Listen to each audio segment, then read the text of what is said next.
Now, so what happened is these two halves of the soul are now incarnated into two physical forms. Now, if the soul itself has a wide variety of masculine and feminine traits, and the part or the parts that are dominantly masculine when they split into the two halves attract the male bodies to be created through the act of conception and replication of the cell structure. And the part that's a female, when it's incarnate, will actually start causing the body to generate to be a female body.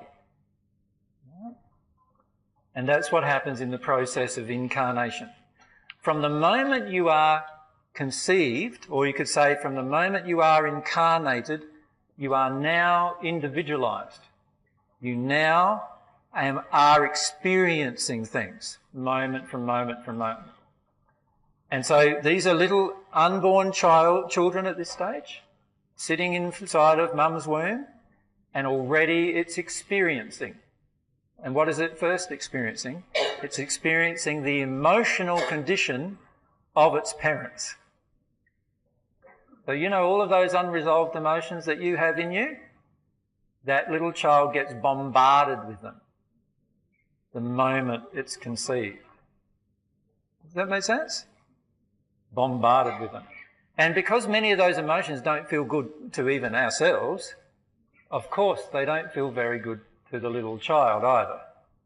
And so the little child started out in a six-sphere condition, or a six-dimensional space condition of love, and very, very rapidly gets harmed with a whole group of emotions from its environment. And so usually by the time a child is born, they're usually already down into a second or third sphere state by the time they're actually born,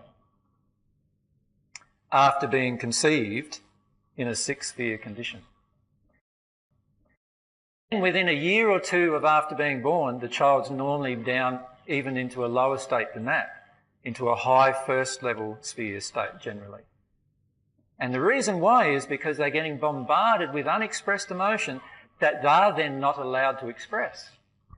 You see what happens when the child is born and it starts crying and mummy goes, there, don't cry, and all of a sudden, what's it learning? The emotion coming from the mother is, please don't cry. The child's going, oh, mummy doesn't want me to cry, so I can't cry either, right?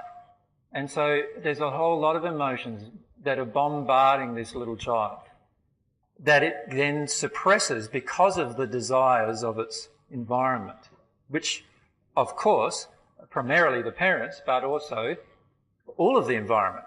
So you think about if a person of high development comes to this environment, let's say all of us here don't like to hear any truth. Let's say we're all in that state.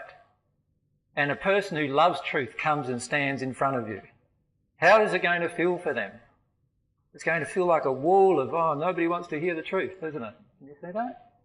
You've often done that yourself when you walk into a room and you feel this certain energy, you call it sometimes, right?